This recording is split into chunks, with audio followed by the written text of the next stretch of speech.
안녕하십니까. 박훈탁TV입니다. 오늘은 몰락하는 미국 문명에 대해서 말씀드리겠습니다. 방송 전에 한 말씀 드리겠습니다. 여러분들 잘 아시다시피 제 방송에는 광고가 잘 들어오지 않습니다. 들어오다 며칠 후에 들어오거나 단가가 낮은 광고만 들어옵니다. 여기 후원 계좌 있습니다. 자율 구독료 부탁드립니다. 구독, 좋아요, 알람 설정 부탁드립니다. 10월 7일에 하마스가 이스라엘에게 가한 치명적인 테러 공격을 예방하지 못한 사실을 정보 실패, 인텔리전스 페일리어라고 부릅니다. 그러나 이것이 최근의 유일한 정보 실패는 아닙니다.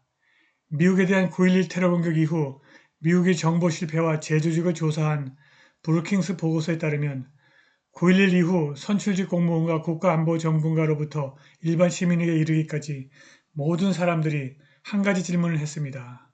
이렇게 거대하고 비용이 많이 드는 군사 및 정보 아키텍처를 갖춘 국가에서 어떻게 이런 일이 일어날 수 있는가? 사실 정보기관의 정보 실패는 없었습니다. 미 정보기관의 경고에도 불구하고 바이든 행정부가 미군 철수 시 아프가니스탄 정부가 극적이고 급속하게 붕괴할 것을 예상하지 못했습니다. 정보 공동체는 러시아의 우크라이나 침공이 임박했다고 정확하게 공개적으로 경고했지만 바이든 행정부는 그것을 믿지 않았습니다. 시민들은 정보기관과 정치 지도자들이 자신들을 안전하게 지킬 수 있을지 다시 한번 묻게 되었습니다. 테러리스트와 적들은 단 한 번만 정확하면 되지만 정보기관은 항상 100% 정확해야 합니다. 중동, 이스라엘, 가자지구, 서한지구, 이란, 시리아, 하마스, 헤즈볼라 등 미국 정보 공동체의 특별 감시 지역입니다. 그럼에도 불구하고 워싱턴 지도부는 10월 7일 공격을 예상하지 못했습니다.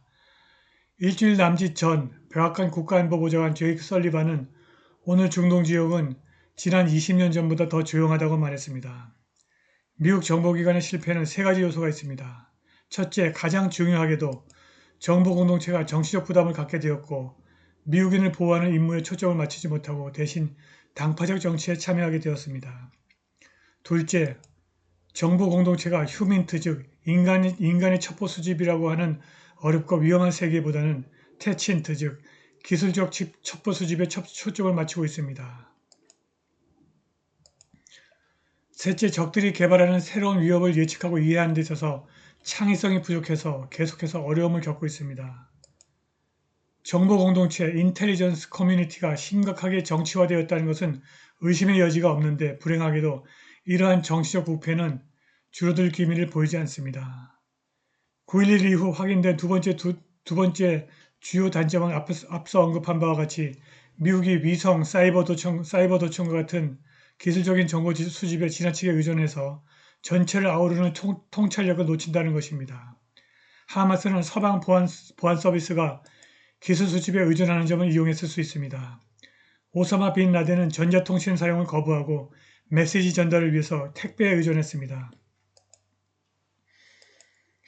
미국 정보기관들이 테러리스트들이 미사일로 사용하기 위해서 비행기를 납치하는 것을 상상하지 못한 것처럼 이스라엘 사람들은 하마스가 패러글라이더 사용을 포함하여 해상, 지상, 공중을 통해서 다각적인 공격을 감행하는 것을 상상하지 못했을 가능성이 높습니다.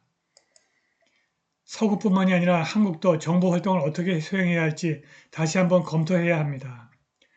그런데 정보 공동체에 뛰어난 인재를 공급해야 할 미국의 아이비리그 대학들이 무너지고 있습니다. 아이비리그 출신 미국의 저명한 언론인 빌 마허가 젊은 미국인들에게 대학을 가지 말라고 충고했습니다. 그는 대학이 너희를 바보로 만들 뿐이고 엘리트 학교는 북한의 재교육 수용소와 비슷하고 아시아인을 인종적으로 차별하고 정확한 역사를 가르치지 않는다고 말했습니다. HBO의 리얼타임 진행자 빌 마허는 무지가 질병이라면 하버드 야대는 우한 재래시장이라고 말했습니다.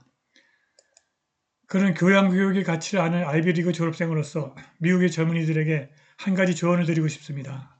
대학에 가지 말고 꼭 가야 한다면 엘리트 대학에 가지 말라는 것입니다. 최근 사건에서 알 수 있듯이 이들이 여러분을 바보로 만들기 때문입니다. 라고 말했습니다.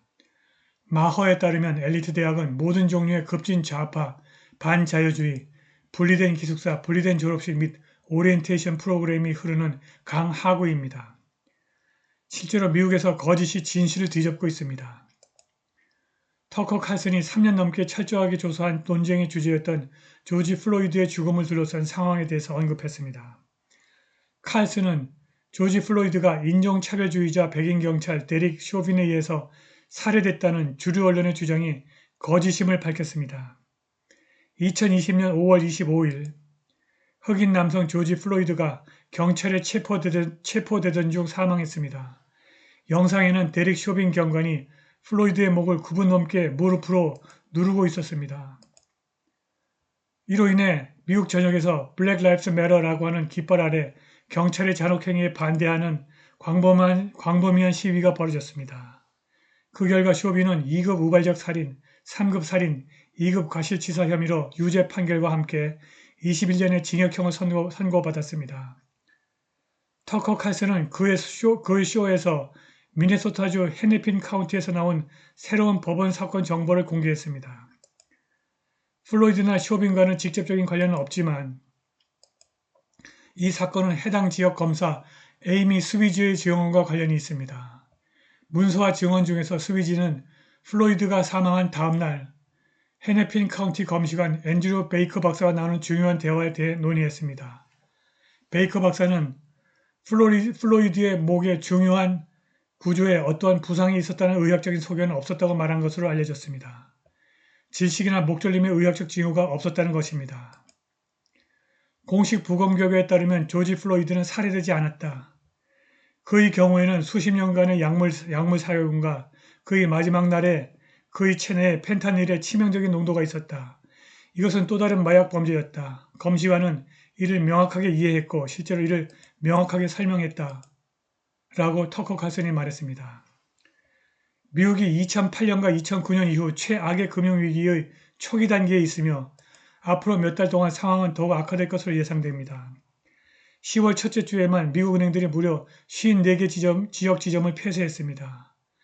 지난해 미국 은행들은 개설한 지점보다 약 2,000개 더 많은 지점을 폐쇄했습니다. 미국 은행들이 엄청난 수의 직원을 해고할 예정입니다. 컨퍼런스 보드의 경기 선행 지수가 18개월 연속 하락했습니다. 미국의 파산 신청 데이터를 제공하는 에픽 파산에 따르면 2023년 첫 9개월 동안 파산 건수는 전년 동기 대비 61% 증가한 4,553건에 달했습니다. 주택 압류는 2022년 같은 기간에 비해 34% 증가했습니다. 설리 없는 경제 위기 속으로 빨려들고 있는 미국이 이스라엘에서 큰 전쟁에 휘말리고 있습니다. 이스라엘 방위군은 시리아군이 화요일 저녁 이스라엘이 점령한 골란 고원에 미사일을 발사해서 더 광범위한 지역적, 심지어 글로벌 분쟁이 발생할 위험이 높다는 사실을 확인했습니다. 레바논 북부에서 이스라엘과 헤즈볼라의 것으로 추정되는 진지 사이에 총격전이 있었고 앞으로 전쟁은 점점 더 확대될 것으로 예상됩니다. 이번 미사일 공격은 바이든이 미국이 이스라엘에 대한 지원을 증가할 것이라고 확인하는 연설을 한 지 1시간 만에 이루어졌습니다. 현재 많은 국가들이 텔아비브와 이스라엘 주변 지역에 거주하거나 방문하는 시민들을 대피시키는 노력을 시작하고 있다고 밝혔습니다. 우리는 미국 문명의 부활을 기대합니다. 그러나 복합 위기가 들이닥치면 글로벌 주식이 90% 이상 폭락할 수 있습니다. 오늘 방송은 여기까지입니다. 감사합니다.